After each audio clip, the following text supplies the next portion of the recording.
Olá, pessoal. Olá, educadores. Né? Estamos aqui, então, fazendo essa sabatina com os candidatos à Prefeitura de Guaíba, numa parceria do Sindicato dos Professores do município de Guaíba, junto com o CEPERS. Eu sou o professor Pablo, vou estar conduzindo hoje, por parte do sindicato, perguntas aos candidatos. E eu vou passar, então, a palavra ao Alfredo, que vai estar hoje pelo CEPERS, para poder conduzir pelo CEPERS esse movimento. E depois a gente vai dar voz à primeira candidata, a professora Líbia Aquino, né, candidata pelo PSOL, aqui de Guaíba. Então, sejam todos bem-vindos a esse momento, a esse espaço democrático. Né? Gostaria já de agradecer a participação da professora Líbia, candidata pelo PSOL, e a participação e a parceria do Alfredo e do CEPER já de imediato, né? Agradecimento desse espaço. Passo a palavra, então, para o Alfredo. Olá a todas e todos, educadores de Guaíba, comunidade geral que estão nos acompanhando, sejam bem-vindos, seja bem-vinda Líbia Aquina, né, candidata pelo PSOL à Prefeitura de Guaíba, né, obrigado Pablo pela parceria, né, entre CPMG e CEPERGS, tocando esse debate, né, essa sabatina com os candidatos, tendo como tema principal a educação, né, educação no município de Guaíba. Então, é um tema que é muito importante, né, para as duas categorias aqui envolvidas e para toda a comunidade do município, com certeza.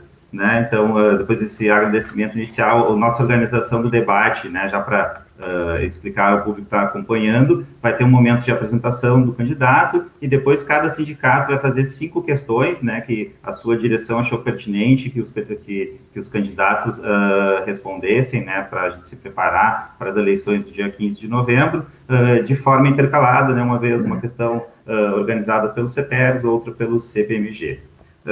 Então, iniciando, né, a nossa sabatina, nós vamos abrir, né, uma primeira fala para a candidata Líbia se apresentar à comunidade, em seguida a gente começa com as questões mais específicas. Né? Muito obrigado, Líbia, fique à vontade. Olá, primeiramente, muito obrigada pelo convite, agradeço ao sindicato, agradeço também ao CEPER Sindicato, ao Sindicato dos Professores do município de Guaíba, com muito orgulho que eu represento o PSOL e também que aceitamos este convite de duas categorias para nós extremamente importantes, não que as demais não o sejam. Eu sou Líbia Aquino, candidata a prefeita de Guaíba pelo PSOL. Eu estou acompanhada pelo Eduardo Ferreira e também por um coletivo de candidatos à Câmara de Vereadores que certamente serão eleitos e farão a diferença na bancada do PSOL.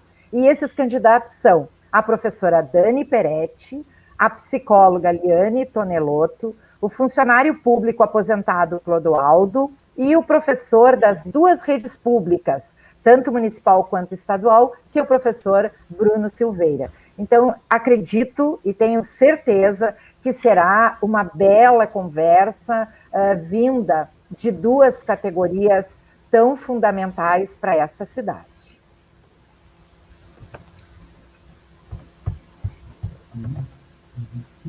Então, a primeira questão, né, nós combinamos que iniciaríamos pelos CPRs, e ela trata de um tema, assim, muito importante e muito atual, né, que é a questão da pandemia, né, mais do que isso, nós, né, seguimos em pandemia, né, ainda não é uma situação controlada, e uma coisa que aflige muito, né, a todos os educadores de todas as redes é a questão da volta às aulas, né, de como ela vai ocorrer, quais são as situações que estão sendo previstas para esse retorno. Né? Então, a primeira pergunta vai no sentido primeiro, né? Ainda pensando em 2020, né? A gente sabe que uma vez, né, passadas as eleições no 15 de novembro, né, uma vez eleito, se a candidata a partir do dia 16 de novembro já sugeriria ao atual prefeito, né, alguma atuação no sentido de manter a suspensão das aulas até o final do ano letivo, né, se tomaria essa iniciativa, né, e principalmente, claro, né, a nova gestão que vai atuar a partir de 2021, como vem pensando, né, esse possível retorno às aulas e caso não tenha uma vacina ainda, né? O que está sendo planejado, se voltaria a aulas presenciais, se teria alguma outra sugestão ou alternativa para essa retomada das atividades no ano de 2021? Bom, para nós, do PSOL, e eu como educadora, aposentada, mas sempre educadora e filiada ao CEPER, sindicato, em primeiro lugar, quero lamentar tanto a política genocida do governo federal, acompanhada da política genocida do governo Leite, que em plena pandemia procura fazer avanços e ajustes na sua política neoliberal e, de certa forma, ele começa um projeto todo colorido para o estado do Rio Grande do Sul, dando a entender que era alguém que aceitava os conhecimentos da ciência, era alguém que aceitava aquilo que era resultado de pesquisa, e não. Né? Isso não acontece porque ele fica ameaçando constantemente a categoria dos trabalhadores em educação do Estado, desde o mês de maio, colocando, inclusive, esta categoria e os estudantes em férias, porque em 1º de junho as aulas voltariam, e nessa sequência ele ficou mês a mês fazendo ameaças contínuas quando ainda não se tem uma vacina, quando não se tem atitudes sanitárias de parte do governo. Quando eu falo isso, respondendo para o CEPER Sindicato, da mesma forma essa resposta vale para os trabalhadores em educação de Guaíba.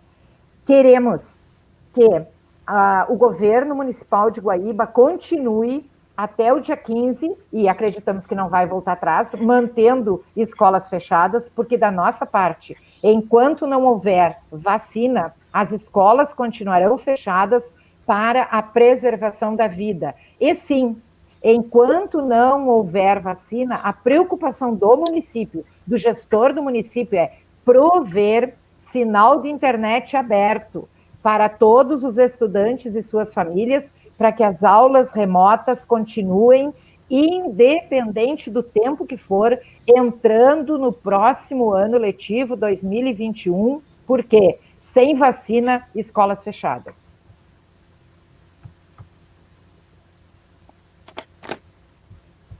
Então, candidata Líbia, agora a pergunta é do SPMG, Sindicato do Município de Guaíba, né? Agora entrando ainda na questão, já para além da pandemia, já um possível já retorno, a gente teve resultados do IDEB que foram apresentados, né? E a gente diagnosticou, visualizando esses resultados, que comparativamente com os resultados anteriores, apesar da gente ter uma prefeitura com cada vez mais arrecadação, os índices apresentados pelo IDEB não houveram melhoras nesta gestão atual. Quais seriam as estratégias que estariam sendo pensadas para melhoria nesses índices, numa possível gestão da candidata? Bom, em primeiro lugar, IDEB é uma avaliação externa. Nós do PSOL somos contra toda e qualquer avaliação externa da escola. Sabidamente, o magistério, os professores de Guaíba, eles são muito bem formados e habilitados. Quem tem a menor formação é licenciado. Fora isso, o quadro dos professores do município de Guaíba, da rede municipal, ele é formado por professores licenciados, especialistas, mestres e doutores. Quando eu vejo um quadro de profissionais da educação desse quilate, eu me questiono qual o valor e por que tanta importância ao IDEB. Tem saídas para que os estudantes tenham mais resultados? Sim. Esta saída está, em primeiro lugar, no reconhecimento do trabalho de cada um dentro da sala de aula. Fortalecer as metodologias diferenciadas e não uma metodologia única de trabalho e nem uma educação com final IDEB. O que se precisa fazer, e falo agora como pedagoga, é que cada professor, a partir do reconhecimento da metodologia necessária para aquela turma, trabalhe os conteúdos da melhor forma possível, que este aluno, a partir dos consiga elaborar conhecimentos. Quando uma criança elabora conhecimentos, ela consegue compreender o mundo, ela consegue compreender o significado de todo e qualquer conteúdo.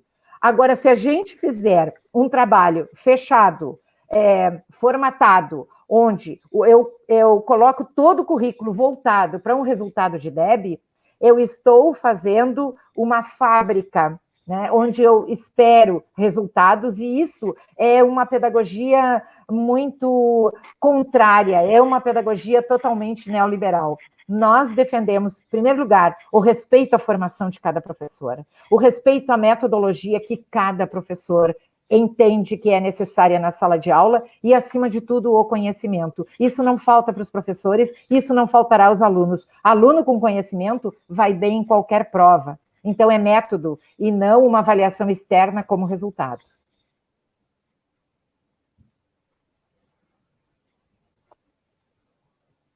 Tá sem microfone. Sem som. Perdão, obrigado. A sequência das questões elaboradas pelo CEPERS, um outro tema também que foi bem constante durante esta última gestão do município, que foi a discussão sobre municipalização de escolas estaduais, né, que de certa forma o CEPERS, né, acaba até entendendo como um fechamento de uma escola estadual, né, que eventualmente o município mantém utilizando o mesmo perfil, às vezes muda completamente o perfil do prédio, da estrutura que era utilizada ali, né, e a gente teve, inclusive, casos onde a comunidade, num primeiro momento, até rejeitou a proposta de municipalização, mas a prefeitura seguiu atuando, né, neste caminho, né, de insistir com municipalização, e acabaram sendo algumas escolas municipalizadas, e, no caso, para a rede estadual, acabou fechada, né? Então, é uma ação direta da prefeitura que incide em cima dessas escolas para o município. Tá? E, né, enfim, no caso dessa questão de municipalização, o que se pretende, então, que seja feito com os funcionários, os trabalhadores, professores que estão naquela escola, né, caso tenha intenção de municipalizar ou utilizar alguma dessas estruturas. Na verdade, essa questão é casada, porque o Estado, o nosso governo do Estado e o Estado brasileiro em geral, trata e caminha muito na defesa de um Estado mínimo. Bom, o Estado mínimo, ele depende também da redução da oferta dos seus serviços. E quem está na mira sempre é a educação, seguida da saúde.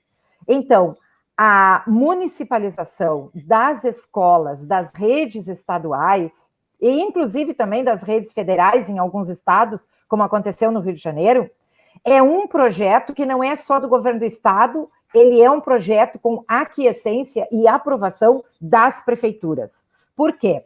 As prefeituras enxergam uma escola municipalizada como mais recursos do Fundeb. E o Estado não vê assim.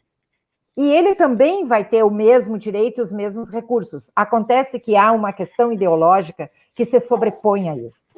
Nós não defendemos a municipalização. Nós defendemos que haja uma rede pública estadual e que, então, no momento que estas escolas deixaram de ser estaduais, deixaram de existir, e agora fazem parte da rede pública municipal, que elas sejam, então, trabalhadas e recebidas da rede, porque não será o nosso governo que está propondo a municipalização. O nosso governo tem que ter proposta para gestar as escolas que chegaram. E estas escolas, elas têm um quadro de trabalhadores em educação que são do Estado. Isso passa, sim, por uma negociação entre município e Estado. Esses profissionais, eles têm que continuar trabalhando. Ou esses profissionais, eles vão para outras escolas públicas estaduais, onde há falta tanto de professores quanto de funcionários, ou se faz um projeto, uma proposta, de forma que esses profissionais da educação sejam, então, aproveitados na rede pública municipal. Todavia, nós temos uma proposta que passa por ingresso exclusivo através de concurso público. Então, essa questão é muito séria, essa questão é crítica e não é alguma coisa que a gente vai conseguir resolver sem sentar com os sindicatos, sem sentar com a representação do governo do Estado, que é a CRE, e com a Secretaria de Educação e a prefeita eleita. Essa questão é seríssima para nós. Não se faz política da educação sem considerar o significado da gestão democrática, o ingresso através do serviço público e a valorização desse profissional. Esse profissional não vai ficar num limbo, não. Tem que ter uma saída para ele.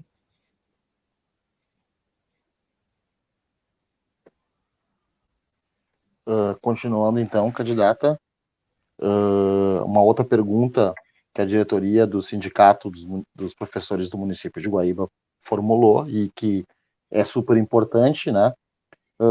Neste ano, em plena pandemia, a categoria municipal dos professores foi surpreendida com a PL 19, que, explicando, ela tentou, ou tenta ainda, desvincular o valor referencial do valor inicial da carreira, fazendo com que, de certa forma, o piso passe a ser teto, porque, na verdade, ela desvincula, nós vamos ter categorias recebendo menos que o piso e tendo completivos ou usando outras vantagens que não do piso do magistério, mas sim do plano de carreira, para poder considerar como valor acima do piso.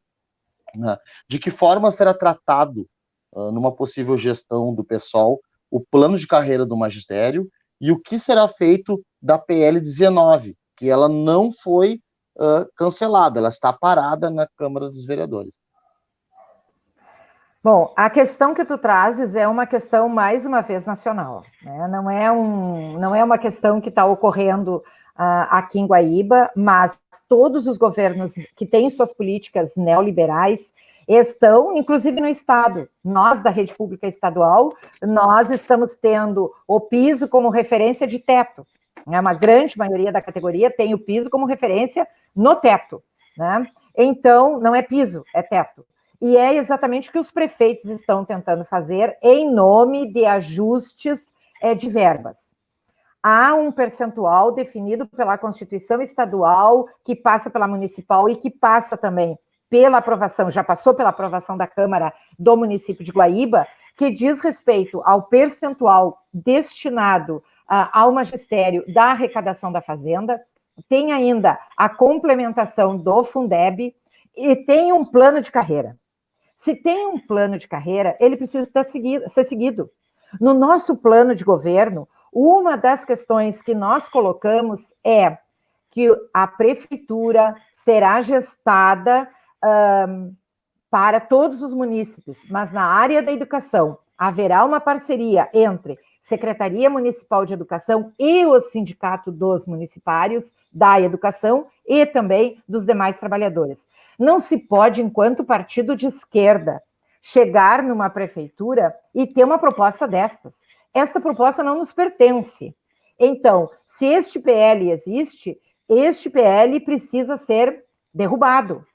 Então, para isso, mais uma vez, a gente precisa ter vereadores do PSOL lá na Câmara de Vereadores para ajudarem a prefeita. Porque a prefeita sozinha, só com um vereador, não consegue mudar nada neste município. Então, nós precisamos, sim, para fazer, inclusive, a derrubada deste PL, que os munícipes, as pessoas que estão agora nos acompanhando, os internautas, entendam que é muito importante que nós elejamos os nossos 4 vereadores, para que eles, então, de posse de todas as informações, convençam os demais vereadores que isso não é bom para a categoria dos trabalhadores em educação. E que nós, do PSOL, não temos essa política e rechaçamos toda e qualquer política neoliberal. Nós somos socialistas. Para nós, a prioridade é a vida e o sujeito que detém a vida. Certo, muito obrigado. A próxima questão, ela diz respeito ao atual Plano Municipal de Educação, né, que foi, inclusive, promulgado em 2015, tem validade até 2025, né? Então, uma avaliação sobre o atual plano, sobre as metas, né, que estão sendo atingidas, e eu até colocaria, né, destacaria um ponto sobre a questão do próprio ensino integral, né, que praticamente não andou essas metas. Então, gostaria que a senhora, né, a candidata, fizesse uma avaliação e apontasse assim, alguns caminhos para que essas metas sejam atingidas, ou se tem alguma meta que né, não considera pertinente de ser buscada. O Plano Municipal de Educação de Guaíba, eu acompanhei desde o seu nascedouro. né, desde o primeiro, antes, inclusive, da antiga CONAI, da Conferência Nacional de Educação. O Plano Municipal de Educação, ele foi construído ouvindo todas as escolas. Ele teve uma metodologia de construção e passou por plenária de votação, com delegados e aprovação. Com relação à escola de tempo integral e todo o conteúdo do plano, a sua implementação precisa de um governo que defenda o Plano Municipal de Educação. Esse plano, ele pode ser revisado a cada 2 anos.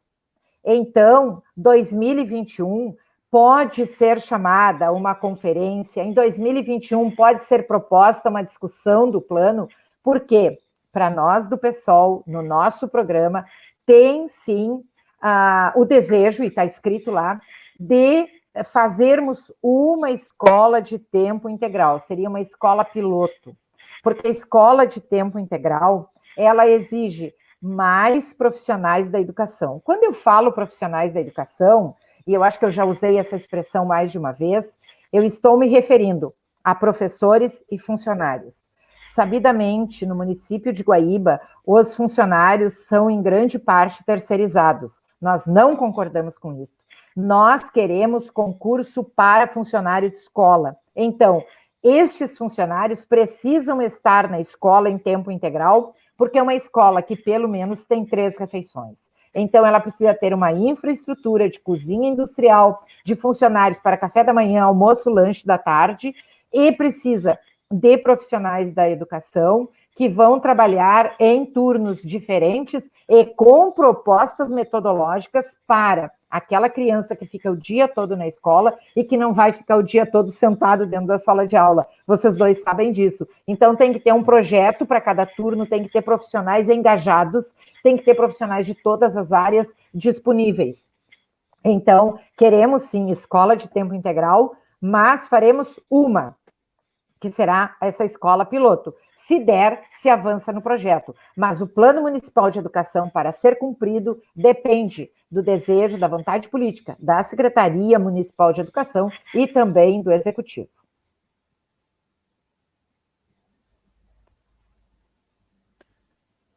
Obrigado, candidata. Mais uma pergunta, então, do Sindicato dos Professores do município. Desde que foi instituído, lá em 2008, o piso da categoria do magistério, ele sempre foi respeitado e cumprido.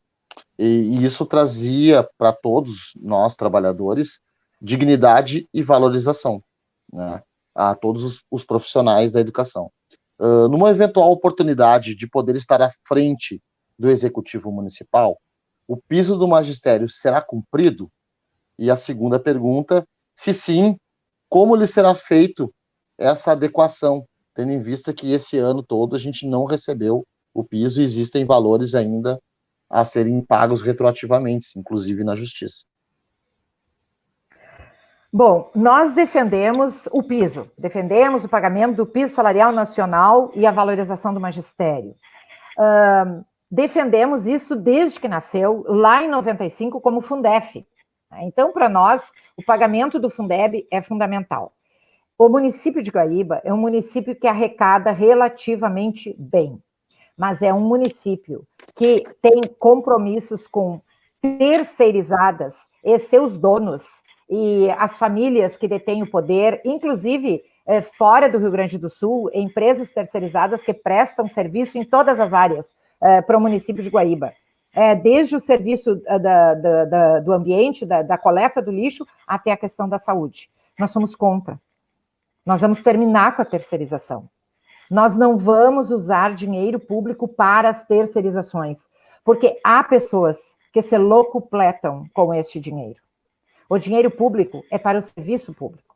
Então, faz-se necessário que toda a verba da educação, todo o percentual destinado para a educação, seja para o pagamento do piso e todos os compromissos que os trabalhadores em educação têm direito, porque inclusive os funcionários de escola concursados têm direito a receber o piso. A lei do piso é claríssima. Bom, no nosso plano de governo está escrito que o piso será pago desde o primeiro dia do ano de janeiro. Mesmo que depois da posse leve um certo tempo para que a gente faça os ajustes financeiros necessários, esse pagamento será retroativo, está escrito no nosso plano de governo. Para nós, pagar o piso é uma questão de respeito a nós mesmos, porque nós temos metade dos nossos candidatos professores, né? Tanto na majoritária quanto nas proporcionais. Então, nós somos muitos educadores. O PSOL é um partido que tem um grande número de educadores. E para nós, a defesa da educação é vital. Nós sempre, em todos os municípios onde o PSOL está, é basilar o respeito à categoria dos trabalhadores em educação e todo o conjunto do serviço público. Por isso que pagar o piso para nós é um comprometimento, é alguma coisa que nós temos que ter um caráter honorífico para nós. Muito obrigado. A próxima questão vai no sentido de avaliar um projeto, né, atual do governo federal, mas que acaba refletindo, né, na manifestação dos municípios para que seja implementado, que são as escolas cívico-militares. Né? Então, qual a avaliação que a candidata faz desse tipo de modelo, né, e se teria a intenção de fazer alguma busca ativa, né, se propondo para que ele seja implantado junto com as comunidades escolares, alguma situação nesse sentido que fosse implementado no município de Guaíba? Bom, eu particularmente sou de uma geração que viveu sob a égide da ditadura, né? Então, toda a minha educação foi durante o período da ditadura, e mesmo que não houvesse esse tipo de escola, as escolas tinham toda uma característica cívico-militar lamentável. Lamentável. Nós não apoiamos, para deixar muito claro, somos contra, acreditamos que para conquistar a democracia, que foi lá nos idos de 85, e que ela, que é tão novinha, tão recente, vem lutando para manter-se, né, com tantos presidentes eleitos, e desses tantos presidentes eleitos já tivemos impeachment, já tivemos presidentes que não chegaram ao final do governo. Então, a nossa democracia ainda é frágil. Não queremos nenhum tipo de invasão ou de ocupação da escola enquanto espaço livre de formação dos sujeitos.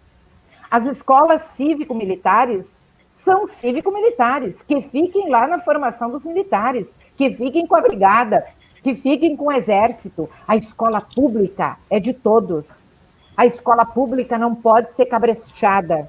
A escola pública, ela caminha por dentro de uma coisa que foi uma conquista nossa dessa categoria nacionalmente, que se chama gestão democrática. A escola pública tem liberdade para eleger os seus diretores, para eleger o seu conselho escolar, para discutir o planejamento de cada professor, para fazer o seu plano de ensino, discutir as suas metodologias. Haja vista que a própria LDB aponta, e é uma grande conquista nossa lá de 96, posterior a outra grande conquista que foi a Constituição Cidadã de 88. Nós somos um povo livre, mesmo que muitas vezes queiramos ser escravos.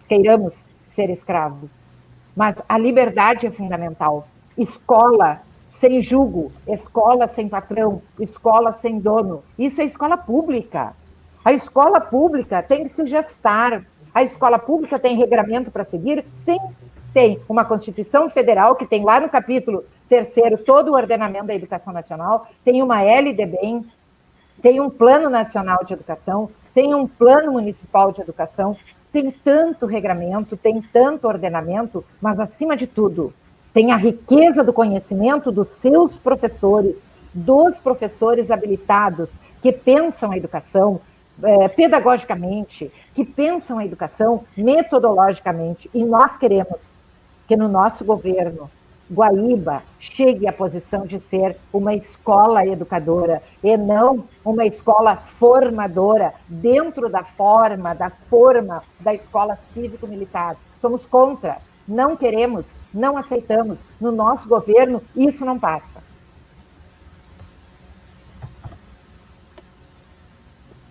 Obrigado, candidata. Mais uma pergunta, então, do sindicato, né, do município de Guaíba. Como está sendo pensado o perfil do novo secretário ou da nova secretária de Educação e como será feita esta escolha? Já trabalho com alguns nomes? Se sim, quais? Isto também já está previsto no nosso plano de governo. Não é a primeira vez que eu recebo esta pergunta com relação ao secretariado, como será o secretariado. Primeiro a gente vai ganhar o governo. Né? Primeiro a gente tem que ganhar o governo. Para nós, Guaíba já existe. Ela tem uma organização política alicerçada na Constituição que nós concordamos. Ela é organizada, ela vai ter um gestor público, né, que é o gerente do município, que vai ser a prefeita, acompanhada do seu vice, uma Câmara de Vereadores, que é o espaço onde serão legisladas, né, todas as ideias que os vereadores colocarão no formato de projeto e que também o Executivo enviará. Para nós, serviço público é alguma coisa extremamente séria. O serviço público só admite funcionários de carreira. Somos contra o serviço público se prestar a ser um cabide de empregos ou então o funcionário ser concursado, estar na secretaria e não ser utilizado o seu conhecimento, o aprimoramento que ele faz, seja através daquilo proporcionado pela própria prefeitura, pelo próprio executivo, pela sua secretaria, ou que ele faz por conta própria. Nós queremos, nas secretarias, funcionários de carreira. Os funcionários de carreira vão nos apresentar as políticas que vêm sendo desenvolvidas. E nós defendemos sempre, historicamente, o respeito às políticas de Estado e que não haja a cada 4 anos uma invenção da roda, quando a roda já existe. A secretária ou o secretário de Educação será alguém oriundo da categoria, alguém concursado, alguém que já está na categoria, alguém que sabe, alguém que pensa, alguém que conhece e que entende o significado da ideologia do PSOL, que é socialismo e liberdade, alguém que nos apoia, alguém que já está conosco. Então, será um educador ou uma educadora já da rede municipal, não será alguém que vai chegar de fora. É alguém que já está na rede, que já conhece a rede. E a mesma coisa vai acontecer nas outras secretarias. Muito obrigado, candidata. Chegando ao fim das questões elaboradas pelo CEPERS, a gente também gostaria de dar uma atenção, né, para as escolas técnicas. Né? A gente sabe que boa parte da juventude de Guaíba acaba tendo a sua primeira oportunidade profissional através de um curso técnico, né, seja de um estágio remunerado, ou às vezes até um estágio que não é remunerado, mas enfim, é uma porta de entrada para o mercado de trabalho, né, incluindo também entre esses cursos o curso normal, né, do Gomes Jardim, a própria formação de professores, né, mas além da área da tecnologia, da área, enfim, do meio ambiente, da celulose e vários setores. Então, o que é, enquanto prefeito, a prefeitura pode estruturar a questão de equipamento, né, essa estrutura, né, essa parceria, uma parceria com escolas técnicas do município? Eu não consegui entender bem a questão, mas eu acredito, porque ficou muito craquelada, mas eu acredito que seja voltado para propostas de ensino técnico para a cidade de Guaíba. Essa é a pergunta do CEPERS. Nós temos também no plano de governo a proposta de criação de um polo tecnológico na cidade, voltado para atender aqueles estudantes que concluem o ensino fundamental ou aqueles que estão no ensino médio, porque há essa possibilidade, a legislação permite, do aluno fazer só a sua matrícula no ensino médio e já começar a frequentar um curso técnico também de nível médio e depois voltar para concluir o ensino médio ou fazer concomitantemente, para e passo os dois. Em Guaíba, nós temos uma universidade estadual, que é o ERGS, e que trabalha, assim, numa área tecnológica. A UERGS exporta profissionais. Eu, particularmente, vi o nascimento da UERGS porque nasceu logo depois da unidade de TAPS onde eu trabalhava. Então, é uma unidade extremamente organizada e preparada para atender a população e tem poucos estudantes. Junto, no mesmo espaço geográfico da UERGS, está a Escola Técnica Solon Tavares, que é do Estado, mas está no município de Guaíba, e que sim, através de convênio com o governo estadual, via a CREA, Coordenadoria Regional de Educação, há a possibilidade de se criar um polo tecnológico. Temos também 2 cursos profissionalizantes no Gomes Jardim, que são formação de professores, onde eu atuei, inclusive, lá em 2005 e metade de 2006, e tem no mesmo Gomes Jardim o curso técnico de celulose, que prepara pessoas em nível médio para atuarem na fábrica de celulose. Então, nós temos, na verdade, 4 vertentes na área tecnológica, e temos que aproveitar. Nós temos que aproveitar essas escolas que já existem, não precisamos, vou dizer mais uma vez, inventar a roda. Guaíba tem um potencial para a área tecnológica e isso precisa ser valorizado. Assim que nós formos eleitos, nós, na Secretaria de Educação, vamos sim chamar já para conversa a UERGS, o Solon Tavares, o Gomes Jardim, para pensarmos juntos, analisarmos juntos o nosso projeto do Polo Tecnológico, para que a juventude de Guaíba não precise se locomover para Porto Alegre, para fazer cursos técnicos do Senai e outros cursos que são ofertados até em outras escolas, em Novo Hamburgo e em São Leopoldo, mas que tenham a oportunidade de ficar na sua cidade, junto aos seus familiares, utilizando o seu tempo na sua própria formação tecnológica.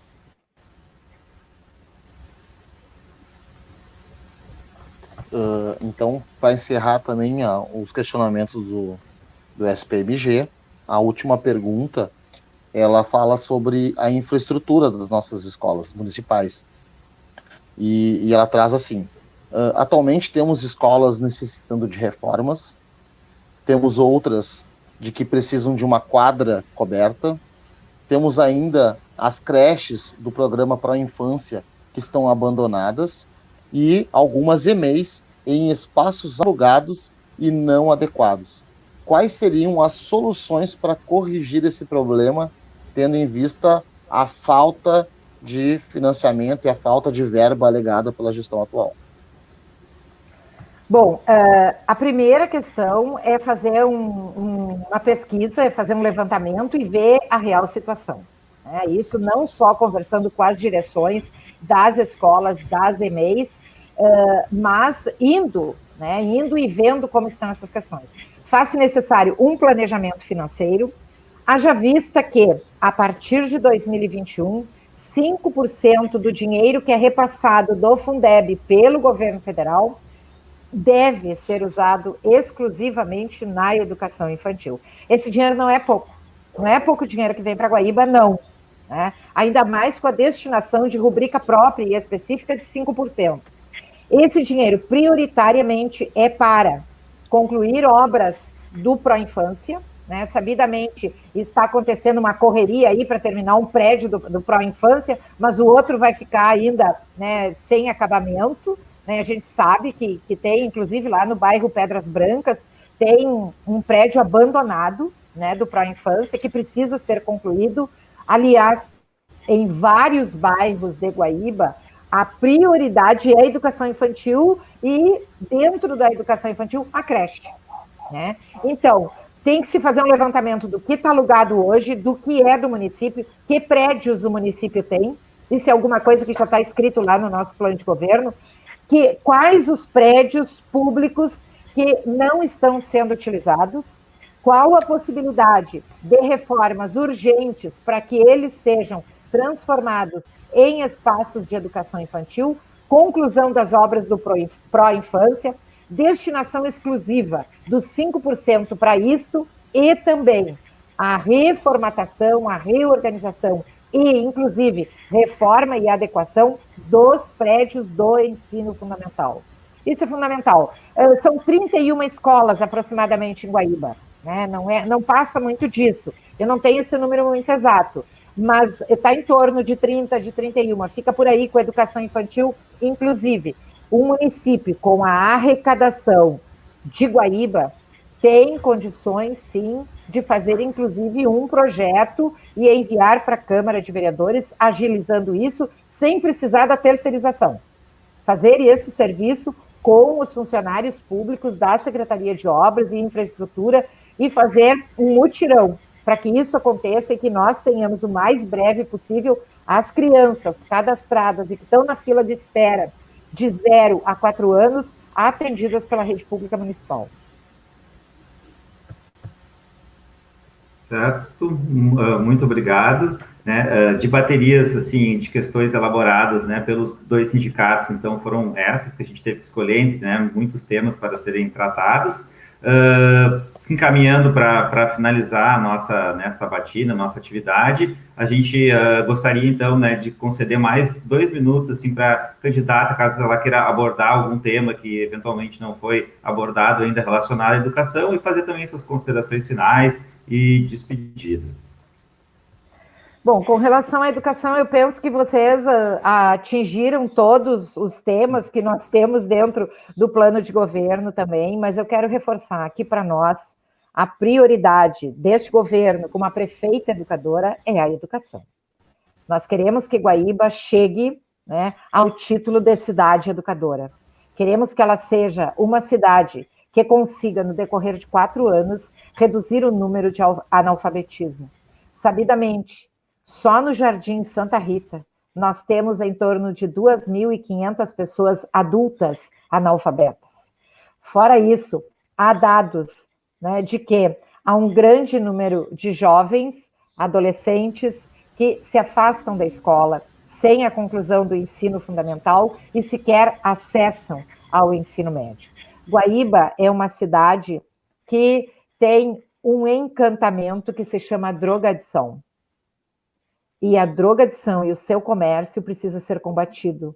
Isso se combate com políticas públicas municipais.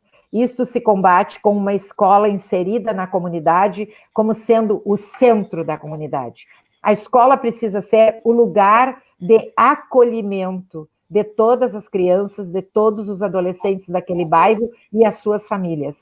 Nós pensamos uma escola diferente, uma escola como um centro acolhedor, um centro de escuta.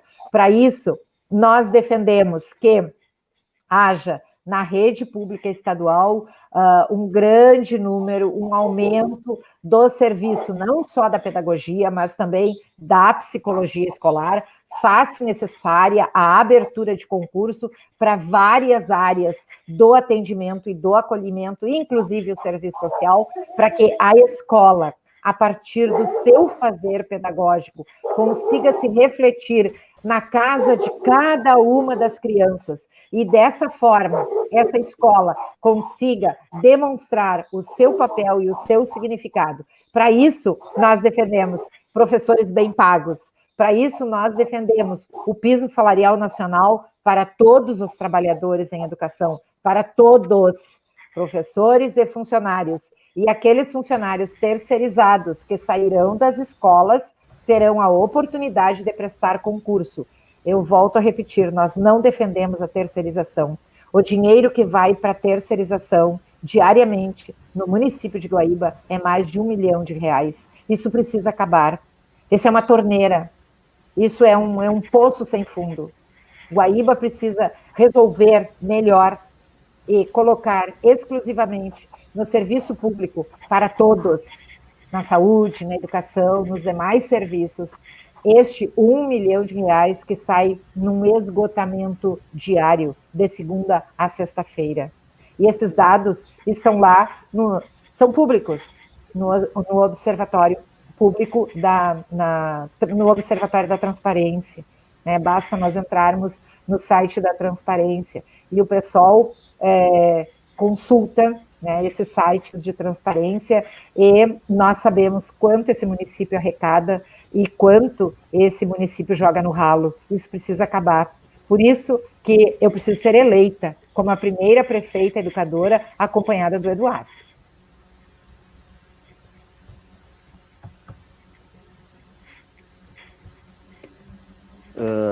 gostaríamos, então, em nome do Sindicato dos Professores do Município, SPMG e CPR Sindicato, 34º Núcleo, agradecer o teu aceite ao nosso convite, né, de poder explanar um pouquinho sobre as ideias da tua candidatura frente à educação municipal e também estadual que está aqui no território, né? Então a gente se despede já agradecendo essa tua participação, né, e desejando boa sorte à candidata, né? Então eu sou o professor Pablo Gomes, representando o SPMG, e passo a palavra para o Alfredo para fazer as considerações finais. Isso, reforço o agradecimento do Pablo, né, candidato a ter aceito vir participar dessa conversa conosco, né, agradeço também muito aos colegas, educadores, né, de todas as redes, ou enfim, a comunidade de Guaíba de um modo geral, que acompanhou essa sabatina. Espero que as respostas que dadas, as questões, ajudem a você a decidir, né, o seu voto no dia 15 de novembro, né, afinal de contas é um momento muito importante para toda a nossa comunidade. Então agradecemos muito, né, os que vieram nos acompanhando até aqui, agradeço também muito ao Pablo, né, por essa parceria que a gente está tentando firmar entre o 34º Núcleo CPR de Guaíba e o Sindicato dos Professores do município de Guaíba também. Muito obrigado, né? Até mais a todos, acompanhem as outras entrevistas também que serão publicadas todas juntas, certo? Muito obrigado, tchau, tchau. Tchau, obrigada.